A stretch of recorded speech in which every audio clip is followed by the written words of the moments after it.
come to a mic, we'll be there. Well, meanwhile, he has embraced Cuba's communist leader Fidel Castro as a strong supporter of Venezuela's Bush-bashing President Hugo Chavez and stood arm in arm with Yasser Arafat against the U.S. and Israel. Now a conservative group says Russ Feingold is itching to censor a U.S. president. He should instead skip the president and target former President Jimmy Carter. With us now, the person leading that charge, Melanie Morgan, the chairman of Move America Forward. Melanie, I didn't even know you could do this. Well, what we're planning on doing is making our case in the public, and we have a website set up, CensureCarter.com, that we hope everybody will go visit. And the reason why we're doing this is Senator Feingold obviously thinks it's just fine for him to censor the President of the United States of America for wiretapping terrorists from overseas who are trying to contact people in this country. We think that's a ludicrous idea. In fact, Neil, we think that the majority of the American people suspect that it's a darn good idea. So I think he's got the right idea, but the wrong president. That's why we're going... Well, why Jimmy Carter? Jimmy Carter is a man who I have been seething silently, watching for many, many years.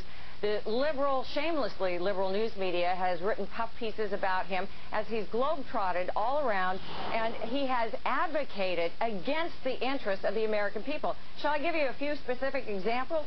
Our wall of shame outlines Hugo Chavez, the dictator, Kim Jong-il, Yasser Arafat, the Palestinian leader who was responsible for thousands of innocent civilians being killed. These are some of the people that Jimmy Carter is trying to get unlimited sources of funding to support. It's wrong. It's But can shameful. you do this with a former president?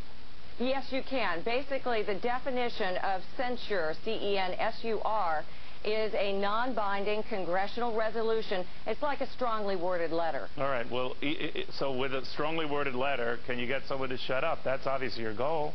Well, we're not trying to censor him. He can say whatever he wants, but we have the right, as Americans, fed-up patriots, to turn it back on him and say, please, you are hurting our interests. You are hurting us at a time when our men and women, frankly, are getting shot and killed in Iraq, and it's just disgusting, and it's outrageous what this man has been doing. Let's censure him. Oh, okay, so there's nothing binding with doing something like this. There's nothing to stop him from speaking for Hugo Chavez or Fidel Castro or any of the other stuff, right? He could still do what he wants. So what would this prove outside of being a PR gimmick? Well, it would prove that there are people out there in this country who are sick and tired of a partisan political attack like Senator Feingold has made on the President of the United States, and we can turn it right back around on him.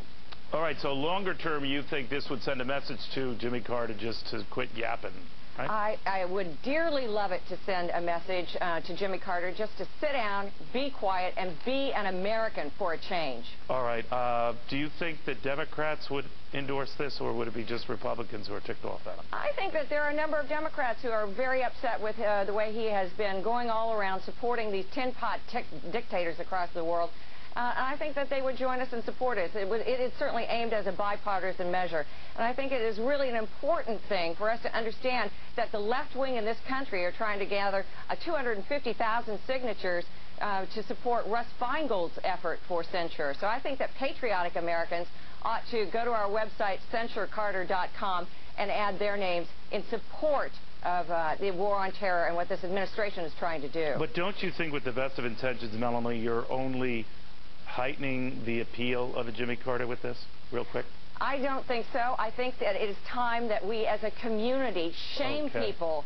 Shaming is a very important concept, as Colin Powell has told us. Thank you very much, Melanie Morgan.